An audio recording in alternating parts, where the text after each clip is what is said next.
کیا آپ سب کو یہ نہیں معلوم کہ آج تقریباً بچہ بھی جانتا ہے کہ رسول پاک صلی اللہ علیہ وسلم کی زبان پر ایک جملہ زیادہ تھا، رب ہب لی امتی۔ کیا مطلب کیا ہے اس کا؟ آج ہم بھی یہ جملہ دہراتے ہیں اور اکثر لوگوں کو یہ پتہ بھی ہے رب ہب لی امتی۔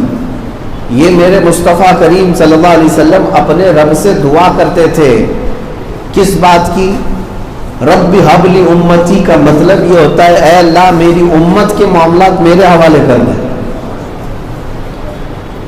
میری امت کے معاملات میرے حوالے کر دے۔ وہ اپنی امت کو لے کر جس قدر حساس تھے میرے عزیزوں، یہی بات مجھے آپ تک آج عرض کرنی ہے۔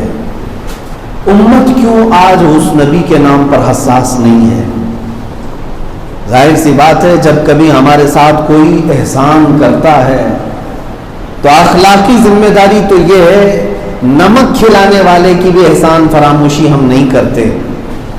ایک گلاس پانی بھی اگر کوئی پلایا ہو تو پانی پلانے والے کا بھی ہم احسان یاد رکھتے ہیں۔ لیکن جس نبی رحمت صلی اللہ تعالی علیہ وسلم نے اس امت کو ہمیشہ جہنم سے بچانے کے لیے اللہ رب العزت کی بارگاہ میں بار بار دعائیں کی، اس کا کتنا بڑا احسان ہم پر ہے۔ اور اتنا ہی نہیں میرے عزیزوں، عذابات اللہ تبارک و تعالیٰ کی غضب کی نشانیاں ہیں۔ جب بندوں میں گناہ بڑھ جاتے ہیں تو اللہ کا عذاب آتا ہے۔ یہ پہلے سے دستور چلا۔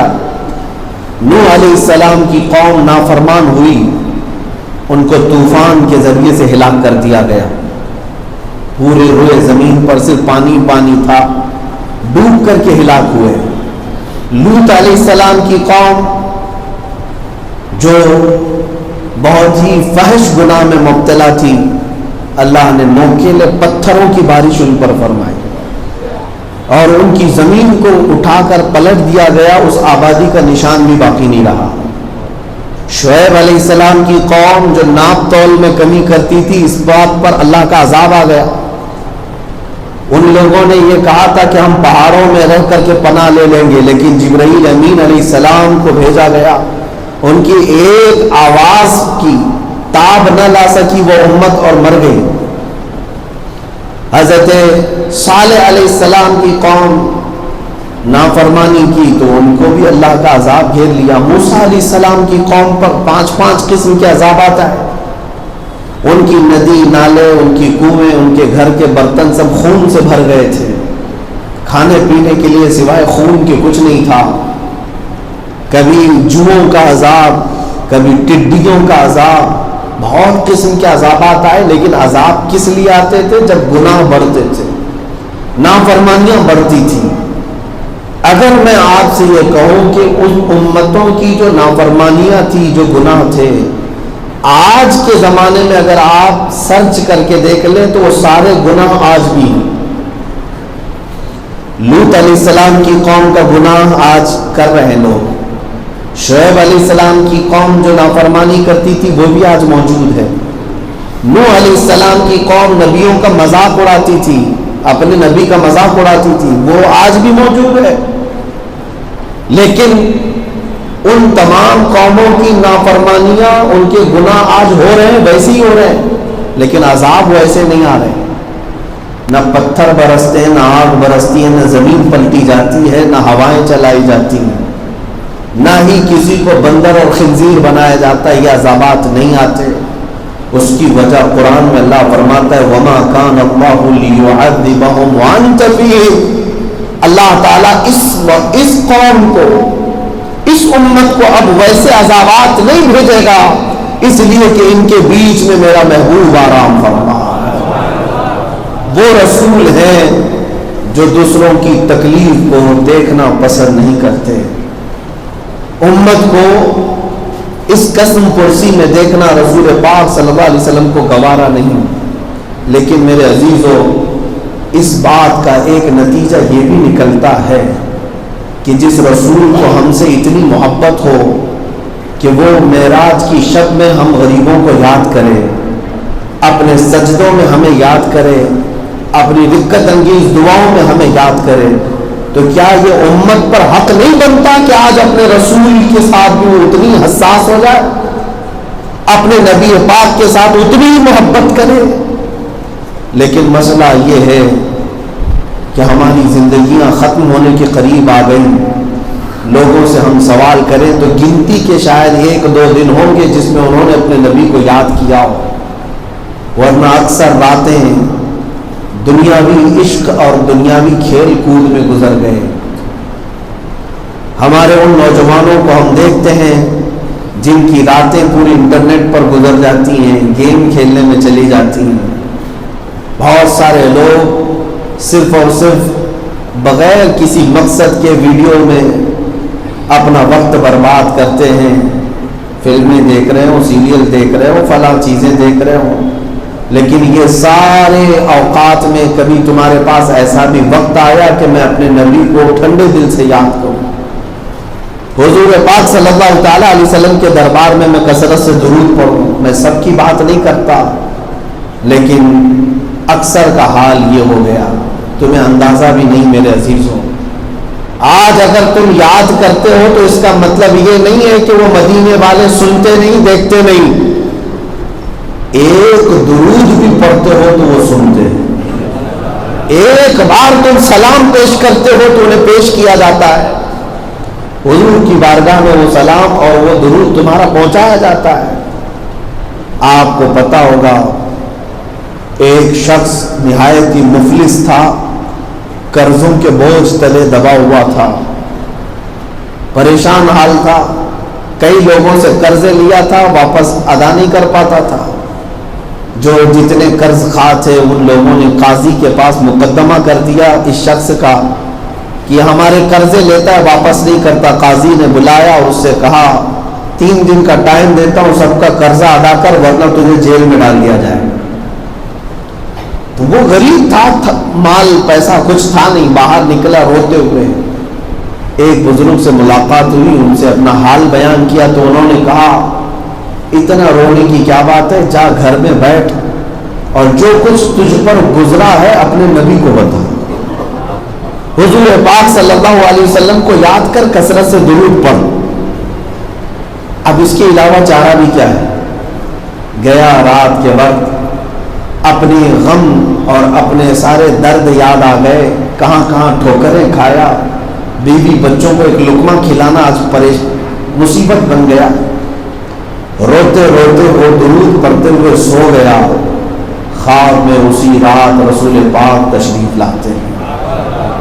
تاجدار مدینہ صلی اللہ تعالیٰ علیہ وسلم آتے ہیں اور ارشاد فرماتے ہیں غم نہ کر، تیرا قرضہ پورا ادا ہو جائے گا.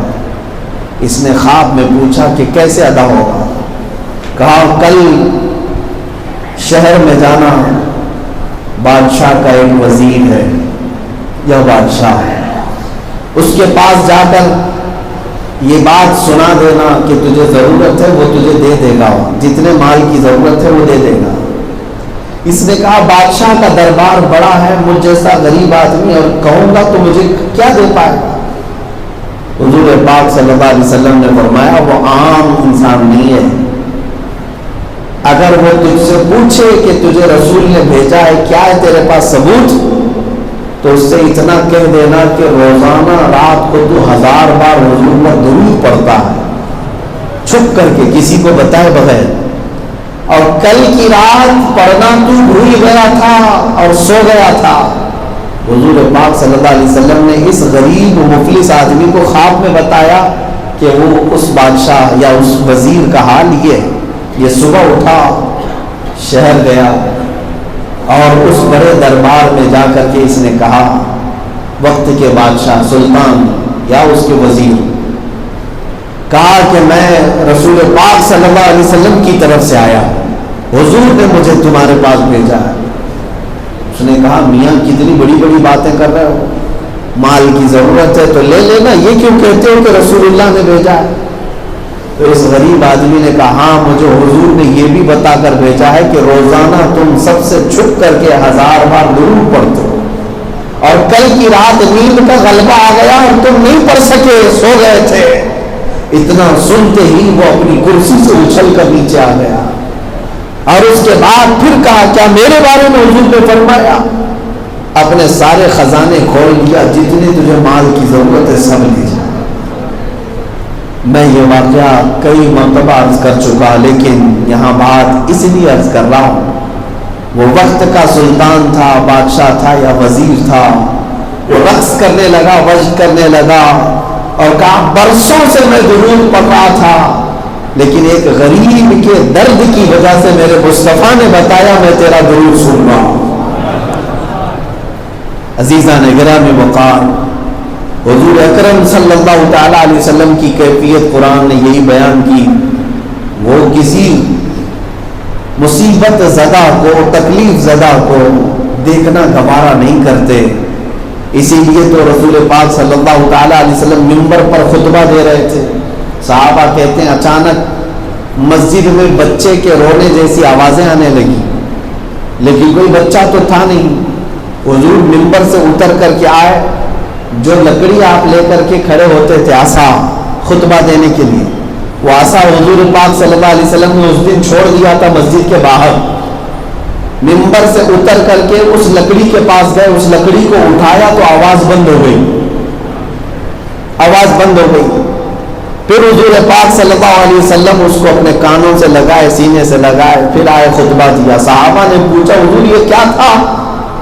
حضور پاک صلی اللہ علیہ وسلم فرماتے ہیں جو آواز تم نے سنی یہ اس لکڑی کے رونے کی آواز تھی۔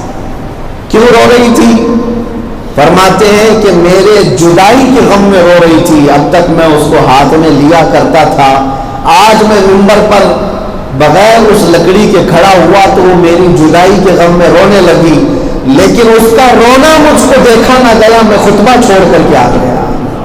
اب اندازہ کرو اگر لکڑی کا ایک تنا روئے تو وہ رسول بے قرار ہوتے ہیں، امت اگر اس رسول کو رو کر یاد کرے تو کیا وہ میرے مصطفیٰ مدد کے لیے نہیں تشریف لائیں گے؟ کیا وہ دستگیری نہیں فرمائیں گے؟ لیکن آج حالات ایسے ہو گئے میرے عزیزوں، ہر پریشانی اور ہر مصیبت کے وقت ہمارا حال تو یہ ہے کہ ہم مالداروں کے دروازے کھٹکھٹاتے ہیں، سورس والے، پیسے والے، تخت والے، تاج والے، ان کے پاس جانے کی کوشش کرتے ہیں، شاید یہ نیتا جی ہمارا مسئلہ حل کر دیں گے، فلاں کے پاس جاؤ یہ مسئلہ حل کر دیں گے۔ یہ ظاہری اسباب ٹھیک ہے، وسائل ٹھیک ہے دنیا کے لیے، لیکن اس پر تمہارا ڈیپینڈ ہو جانا، اس پر بھروسہ کر لینا کہ سارا کام اسی ایم ایل اے سے ہو جائے گا، اسی ایم پی سے ہو جائے گا، اسی کارپوریٹر سے ہو جائے گا، یہی تمہاری خام خیالی ہے۔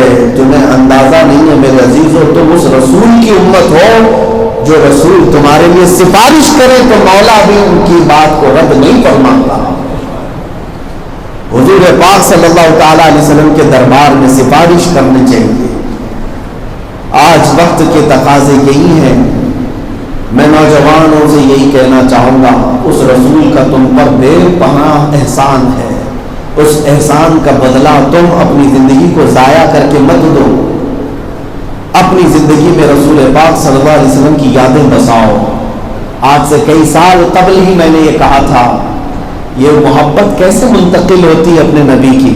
صرف تقریروں سے نہیں، ہر باپ اپنے بچے کی تربیت کرے اسی محبت پر، تب یہ منتقل ہوگی، تب یہ ٹرانسفر ہوگی۔ اگر آپ یہ سوچیں کہ صرف اور صرف جلسوں سے اور بیانات سے ہی یہ چیزیں پھیلیں گی، ایسا نہیں ہے، بلکہ ہر مومن، ہر مسلمان کو یہ چاہیے۔ آج جمعہ ہے، آپ نے ایسا معمول کیوں نہیں بنایا اپنے گھروں میں کہ جمعہ کے دن جتنے بھی میرے بچے ہیں، میری بہنیں، بھائی ہیں، یا جوائنٹ فیملی میں رہتے ہیں، جمعہ کے بعد جاتے ہیں دسترخوان پر بیٹھتے ہیں، کاش کتنا اچھا ہوتا کہ ایک لقمہ اٹھانے سے پہلے ہر ایک اپنی ذمہ یہ لے لے کہ 100 بار حضور پر درود پڑھیں گے، پھر آج جمعہ کے دن کھانا کھائیں گے، پھر آج ہم کھانا کھائیں گے۔ گھروں کے اندر جو عشق رسول کی بہاریں آئیں گی انہیں سمیٹ نہیں پاؤ گے۔ حضور اکرم صلی اللہ تعالی علیہ وسلم کی محبتوں کی جو بہاریں آئیں گی، آپ کو خود ایک انقلابی ماحول نظر آئے گا۔ پہلے میرے عزیزو اپنے گھروں سے اس کی تبدیلی شروع کرو۔ یہ نہیں ہے کہ جمعہ میں آ کر کے یا کسی تقریر میں بیٹھ کر کے صرف سبحان اللہ کہنا ہی ثواب، اپنے گھروں میں ریولیوشن لانا یہ سب سے بڑی ذمہ داری تمہاری ہے۔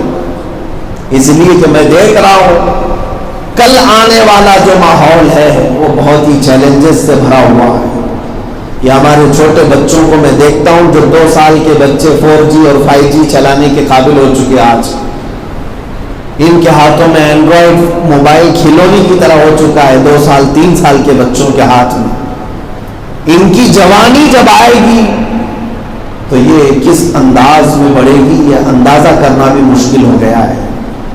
ہمارا دور تو ختم ہونے کے قریب ہے، ہم نے جو جینا تھا وہ جی لیا ہے، موت ہمارے سروں پر لٹک رہی ہے، ہم تیزی سے اپنی موت کی طرف بڑھ رہے ہیں، لیکن جو چھوٹے بچے ہیں ان کا مستقبل، ان کا فیوچر داؤ پر لگا ہوا ہے، یہ ہزاروں طوفانوں میں گھرے ہوئے ہوں گے۔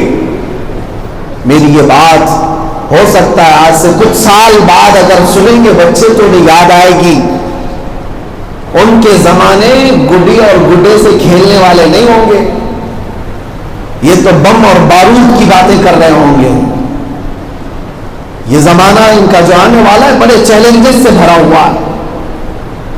یہ ورق اور پنے پلٹنے کی بھی ان کو عادت نہیں ہوگی، ہم تو کتابیں دیکھ چکے، اگلی نسل کتابیں بھی نہیں دیکھنے والی ہے۔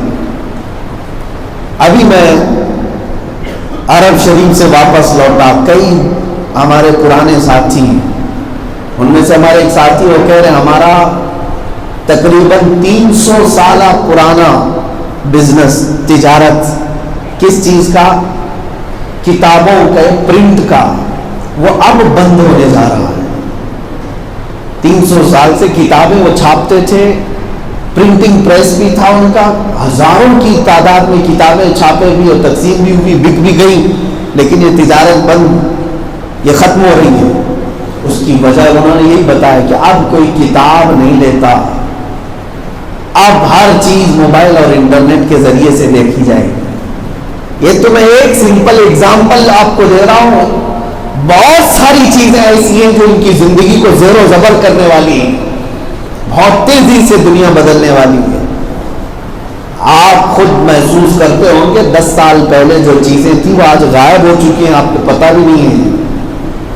کہیں آج پوسٹ آفس نظر نہیں آتے، پی سی اور ایس ٹی ڈی نظر نہیں آتے۔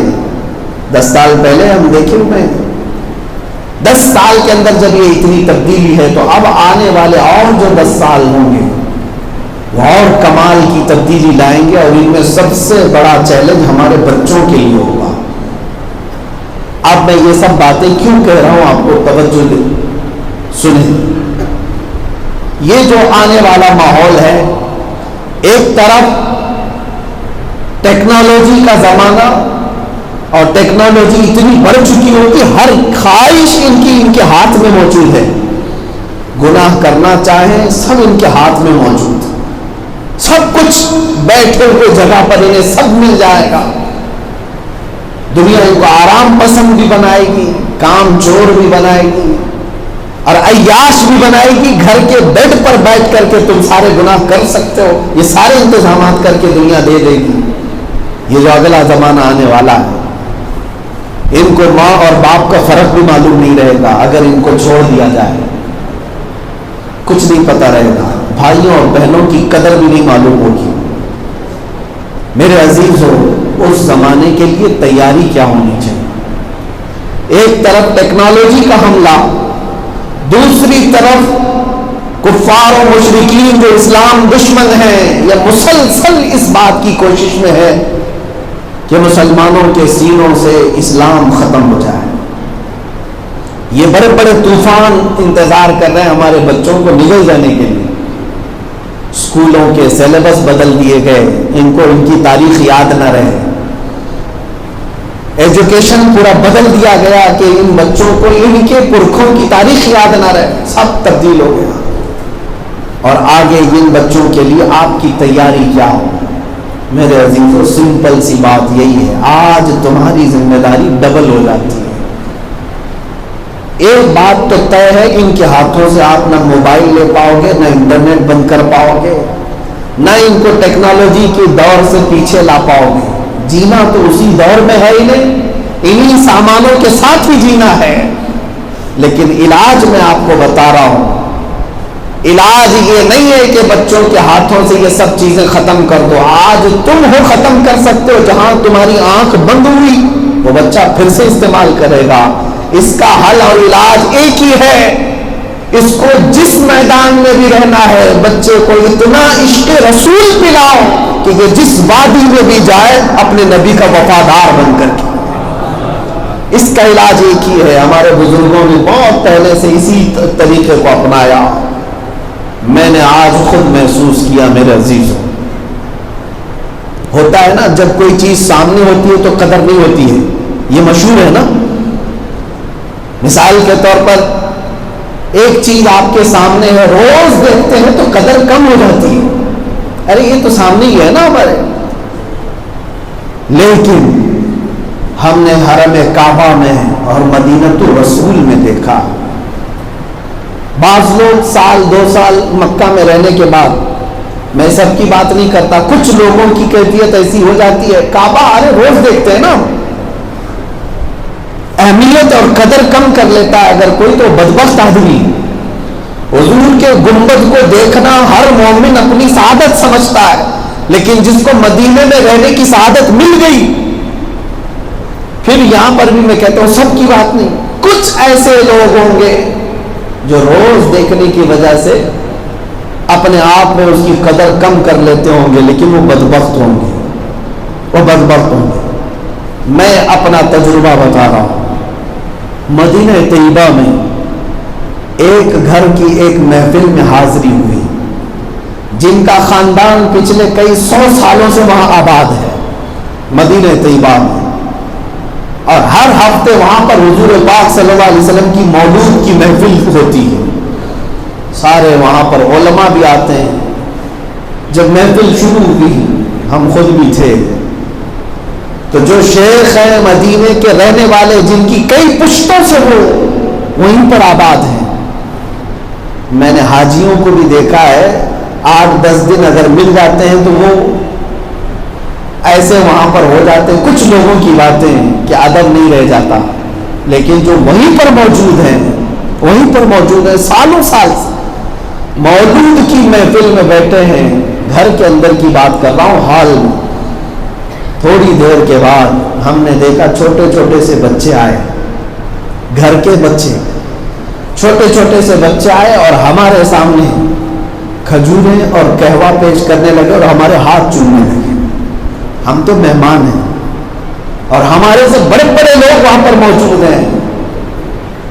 ہم نے پوچھا یہ بچے کون ہیں؟ کام کرنے والے؟ کہا نہیں، جن کا یہ مکان ہے، جو شیخ بیٹھے ہوئے ہیں ان کے خاندان کے بچے ہیں۔ یہ محفل میں بیٹھے ہوئے ہر ایک کا ادب کر رہے تھے، اور جیسے ہی حضور پاک صلی اللہ تعالی علیہ وسلم کا ذکر آیا آخر میں، سب کھڑے ہو گئے اور ان بچوں کو ہم نے دیکھا وہ گلاب کی پتیاں بکھیرنے لگے، ہوا میں اچھالنے لگے، اور اپنے نبی کے نام پر سر جھکا کر اپنے سینے پر ہاتھ رکھ کر ادب سے کھڑے ہو گئے۔ ان بچوں میں اتنا شعور نہیں، لیکن طریقہ دیکھا، آنکھیں بھیگ گئی۔ محفل ختم ہونے کے بعد ہم نے اس شیخ سے ملاقات کی اور انہوں نے کہا، میں نے کہا کہ بہت دور دور سے آئے ہوئے لوگ یہ ادب نہیں کر پاتے، سینکڑوں سال سے آپ قریب رہ کر کے بھی یہ ادب رکھتے ہیں۔ انہوں نے کہا ہمارے دادا ہم سے کہا کرتے تھے کہ بیٹا آنے والا زمانہ بہت سخت ہوگا، بہت ڈینجر ہوگا، اور ہر زمانے میں اگر تم فتنوں سے اور طوفانوں سے بچ سکتے ہو تو صرف ایک ذریعہ ہے، اپنے بچوں کو حضور کا ادب اور عشق اتنا پلاؤ، ہر طوفان تمہارے سامنے آنے سے بھی کترائے گا اور تمہارا دین ہمیشہ محفوظ رہے گا۔ آج 1000 بے حیائی کیوں نہ ہو جائے، لیکن ہم نے ان گھروں کو دیکھا ہے ان کے بچے بھی آج اسی محبت میں مبتلا ہے، وہی ادب ان کے ہاں ہے۔ یہ تربیت کا اثر ہوتا ہے میرے سے، یہ تربیت کا اثر ہوتا ہے۔ آج آپ کی ذمہ داری ڈبل ہو چکی ہے، جاؤ اپنے گھروں میں ان بچوں کو صرف اور صرف جانی جانی ایس پاپا پر ہی مت رکھو، ان کو اپنے نبی پاک کی محبت اور حضور کے نام کا بھی گرویدہ بناؤ، اور ان سے یہ باتیں کرو کہ بیٹا ہر چیز کو ہم کمپرومائز کر سکتے ہیں لیکن اپنے نبی کی محبت اور عزت پر کوئی کمپرومائز نہیں کرتے، یہ ہماری جان سے زیادہ بڑھ کر کے۔ ایک بات یاد رکھنا اے میرے عزیزوں مسلمانوں، یہ میرا میسج ہے کہ اگر تمہارے سینے میں حضور سے محبت کرنے کا جذبہ ہے تو یوں سمجھ لو کہ تمہاری روح تمہارے ساتھ ہے، اور اگر یہ چیز نکل گئی تو تم مردہ لاش ہو، لاش ہو، تمہاری کوئی حیثیت نہیں ہوگی۔ دنیا آج اگر ڈرتی بھی ہے تمہارے سے تو تمہاری داڑھی اور ٹوپی سے نہیں، بلکہ تمہارے سینے میں جو حضور کے لیے بے انتہا محبت ہے یہ ان کو خوف زدہ کرتی ہے، یہ خوف زدہ کرتی ہے۔ اسی لیے علامہ اقبال نے کہا تھا کہ انگریز یہ کہتا ہے یہ فاقہ کش موت سے ڈرتا نہیں ذرا۔ انگریز تھک گئے تھے مسلمانوں کو کاٹ کاٹ کر کے، بکھیر بکھیر کر کے، پھر آخر میں وہ کہنے لگے یہ بھوکے رہتے ہیں، فاقوں پر رہتے ہیں، موت سے ڈرتے نہیں۔ وجہ کیا ہے؟ انگریز کہتا ہے روح محمدی اس کے بدن سے نکال دو، روح محمدی اس کے بدن سے نکال دو۔ ساری دنیا کو پتا ہے روح محمدی وہی عشق مصطفیٰ کو کہتے ہیں، وہ جب تک ان کے سینوں میں موجود ہے ان کو 1000 ٹکڑوں میں بانٹو پھر انشاءاللہ یہ متحد ہو کر رہیں گے، اور ہم نے تجربہ کر کے بھی دیکھا ہے۔ اسی لیے میری گفتگو کا خلاصہ یہی ہے، جو نہ بھولا ہم غریبوں کو رضا، یاد اس کی اپنی عادت کیجیے۔ اس رسول کریم صلی اللہ تعالی علیہ وسلم کے ساتھ وفا کرو۔ انہوں نے جب ہمارے لیے یہ تک ارشاد فرمایا، اے نوجوانوں، کبھی کبھار میں نصیحت کرتا ہوں تو کچھ بچے یہ کہتے ہیں ہماری انجوائمنٹ کی زندگی ہے، لائف کو انجوائے کرنے دیں، کیا آپ اتنا زیادہ ہمارے اوپر سختی کریں گے؟ میرے عزیز بچے، کچھ لوگوں کو ایسا لگتا ہے کہ میری زندگی ہے، تم کو کیا تکلیف ہے، مجھے کرنے دو۔ کچھ لوگوں کو ایسا لگتا ہے کسی کو تکلیف ہی نہیں ہوگی اس کے بگڑنے سے، اس کے شراب پینے سے، اس کے نشہ کرنے سے، اس کے جوا کھیلنے سے، اس کے تاش کے پتوں پر جانے سے۔ وہ یہ سمجھتا میرا پیسہ لگ رہا ہے، کسی کے باپ کا تھوڑی نہ ہے، میں کر رہا ہوں تو تمہیں تکلیف کیا ہے؟ تمہیں اندازہ بھی نہیں تم سے بے پناہ محبت کرنے والی ذات بھی کوئی ہے۔ جب تم بڑے ہوگے اور تمہارا بچہ تمہاری آنکھوں کے سامنے بدکاری کرے گا، تمہیں درد کا احساس ہوگا کہ میرے جگر کا ٹکڑا آج میرے سامنے برباد کیسے ہو رہا ہے۔ ماں باپ کو بھی تکلیف ہوتی ہے، بھائیوں بہنوں کو بھی تکلیف ہوتی ہے تمہارے بگڑنے سے، لیکن ان سب سے زیادہ ایک حدیث یہ ملتی ہے، میرے آقا صلی اللہ علیہ وسلم فرماتے ہیں اگر تمہارے پاؤں کے تلووں میں کانٹا بھی چبھ جائے، حضور فرماتے اس کا درد مجھے بھی ہوتا ہے۔ تمہارے تلووں میں کانٹا چبھے تو درد کا احساس اس تاجدار مدینہ کو ہوتا ہے۔ تو جب تم نشہ سے اپنے آپ کو برباد کر لو گے تو اس مدینے کے آقا کو کتنی اذیت دے رہے ہوں گے۔